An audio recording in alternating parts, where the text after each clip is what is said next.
Channel S News, your daily. Milton কিংসে অনুষ্ঠিত হচ্ছে যুক্তরাজ্য বিএনপি প্রতিনিধি জোন 4 এর প্রতিনিধি সভা। দলীয় নেতারা বলেছেন, ভবিষ্যৎ নেতৃত্ব নির্বাচনে গণতান্ত্রিক প্রক্রিয়া অনুসরণ এবং সাংগঠনিক কার্যক্রমকে আরও শক্তিশালী করাই এর উদ্যোগের মূল লক্ষ্য।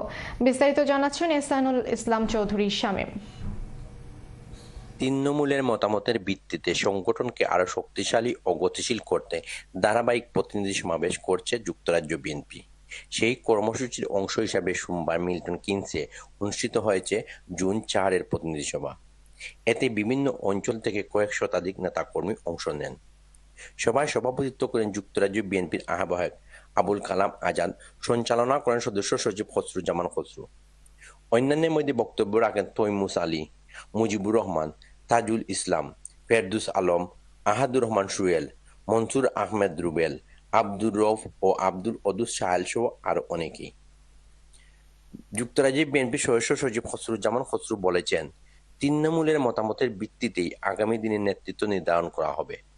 একটি শক্তিশালী, ঐক্যবদ্ধ ও গণতান্ত্রিক সংগঠন গড়ে তুলতেই এই প্রতিনিধি সমাবেশের আয়োজন।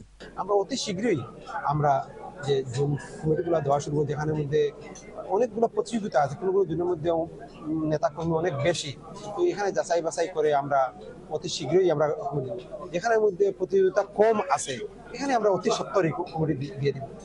আমরা আবারও বিভিন্ন জুনের মধ্যে যাব, জুনে গিয়ে ওনাদের সাথে বসবো, যে জায়গাতে বেশি প্রতিযোগিতায় আমাদের নেতাকর্মীর সাথে বসে সবাইকে মিলে আমরা কমিটি দেবো।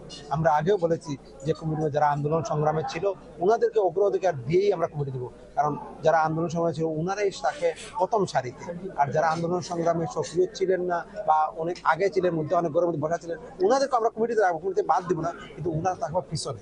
মিল্টন কিংস থেকে ফিরে Ehsanul Islam Chowdhury Shamim, channel S news.